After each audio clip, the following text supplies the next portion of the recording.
Hello everyone and welcome back to our another episode for our research tutorial.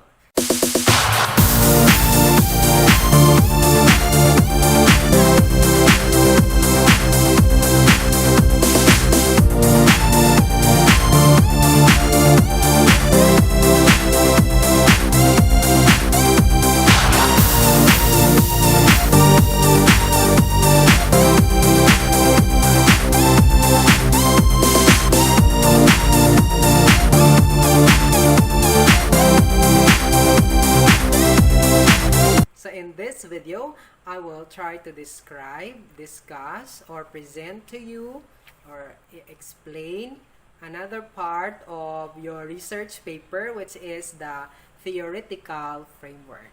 Alright, so what is a theoretical framework? So I hope that with this video, you will learn how to write your theoretical framework.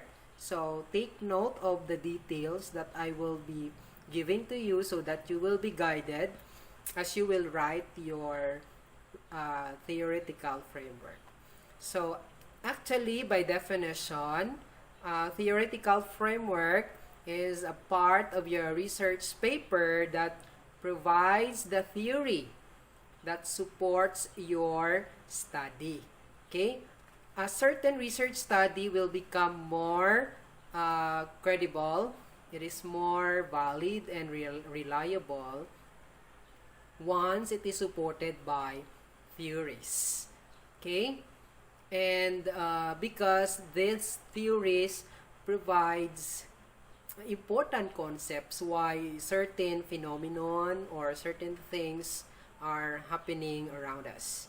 It explains events, behaviors, attitudes, or shall we say the interaction of people. That is why it is important that in your research you have a theoretical framework.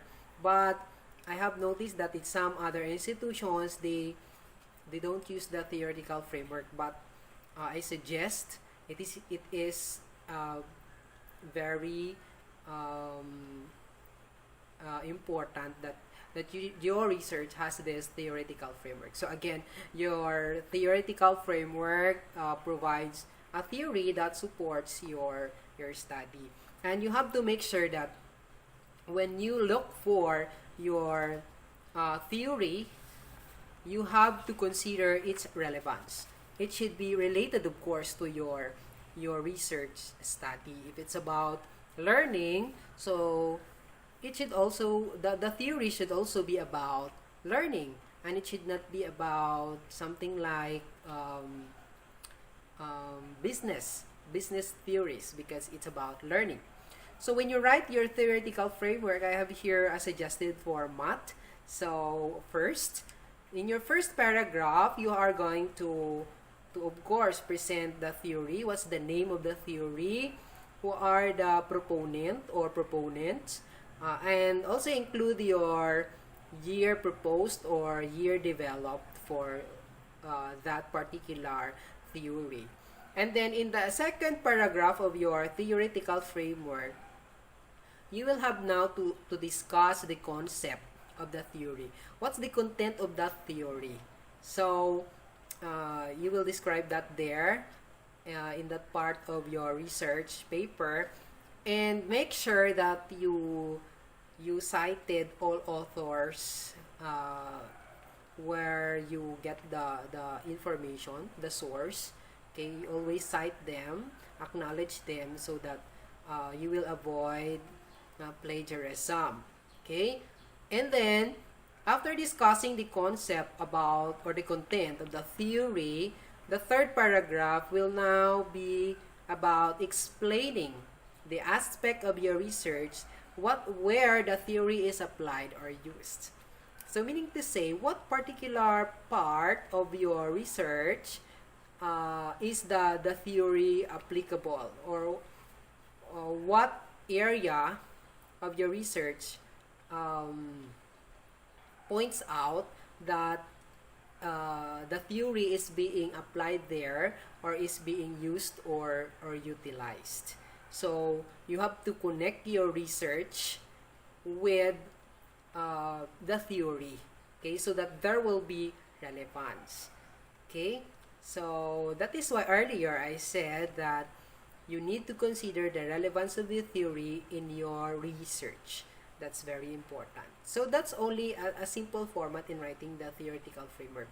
And this time, I'm giving you some theories only that I am familiar with. So you can browse the internet, of course, for you to get information about these theories, which might be applicable to your research study. So we have your example: the theory of constructivism, attribution theory, conflict theory, the theory on behaviorism, the theory on utilitarianism, expectancy value theory,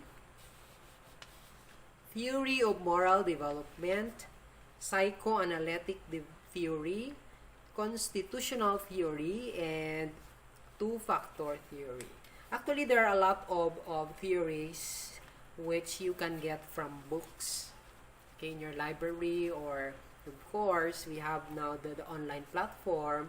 We have online references and sources for some theories which is applicable to your research. Okay, so just remember that when you write the theoretical framework of your study, make sure that it is the theory you chose that supports your study is relevant to your research topic, your research as a whole. Okay, because your readers will appreciate it much when they see that, oh, really, there is connection between the theory, and they see that the theory is really applicable. There is application, because sometimes theories are meaningless unless it is not applied, and unless there is evidence that shows that this theory really is applicable in our daily life and is being applied, of course, in a certain research.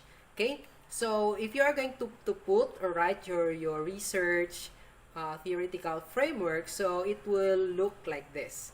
Okay, so hopefully it contains only 1, 2, 3, 4 paragraphs. So to make your work simple, you can choose only one theory, but in some instances there are researchers that would use 2 or more theories to support their study. But as long as you can justify the connection of that or the relevance of that theory to your research study.